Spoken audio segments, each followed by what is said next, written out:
Aging at Mayor Alex Advincula, Vice Mayor Homer T. Sakilayan, City Local Government Operation Officer Joseph Ryan Geronimo, Acting City Tourism Officer Dr. Emmanuel Paredes, at Police Lieutenant Colonel Louis Jonglay. Sila po ang unang mag-aalay. Ang kanilang pong iaalay ay ang mula sa pamahalang panglungsod ng Imus. Kasama po lahat ng Sangguniang Bayan members. Kung ilan pong mga konsehalang naririto, sunod po tayo sa pila. Tayo po ay kukumpasan mula sa Imus Youth Symphonic Band.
Susunod naman pong bulaklak na iaalay ay mula sa Pambansang Komisyong Pangkasaysayan ng Pilipinas sa pangunguna ni Binibini Heidi Paulette Petrus, Senior Curator at Gina Binibini Hazel Miran mula po sa Baldomero Aguinaldo Shrine.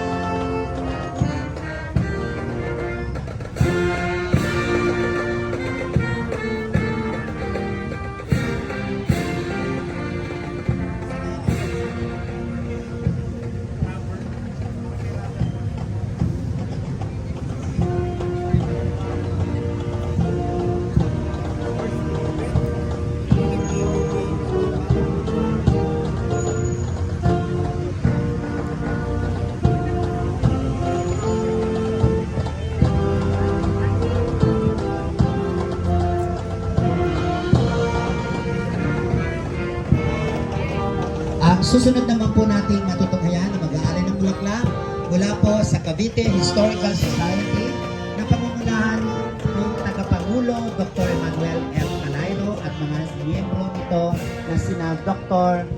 Jose Andres Diaz at Miss Veronica Asinas. And of course, kasama din po nila ang Senior Tourism Officer mula po sa Provincial Tourism Officer na si Miss Maria Fatima Manimtin.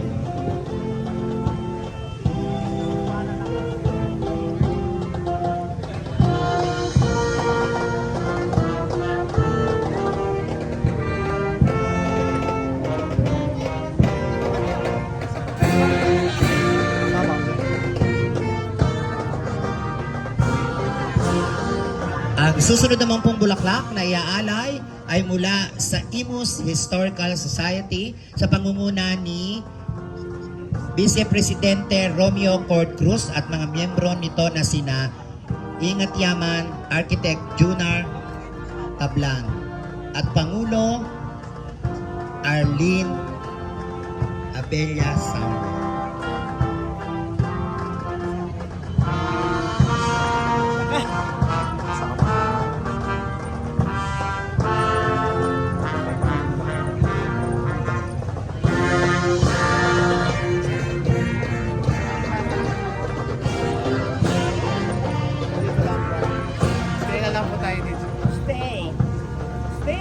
At ang huling bulaklak naman po iaalay kay General Licerio Cuenca Topacio mula sa mga inapo sa pangunguna ni Thank you! Okay na tayo. Cecil Exit. Sama rin tayo dyan. Okay. At mga kaanak. Topacio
Dito po nagtatapos ang seremonya ng pag-aalay ng mga bulaklak at ito po ay susundan ng isang photo opportunity. Tatawagin po natin kung sino po ang mga grupo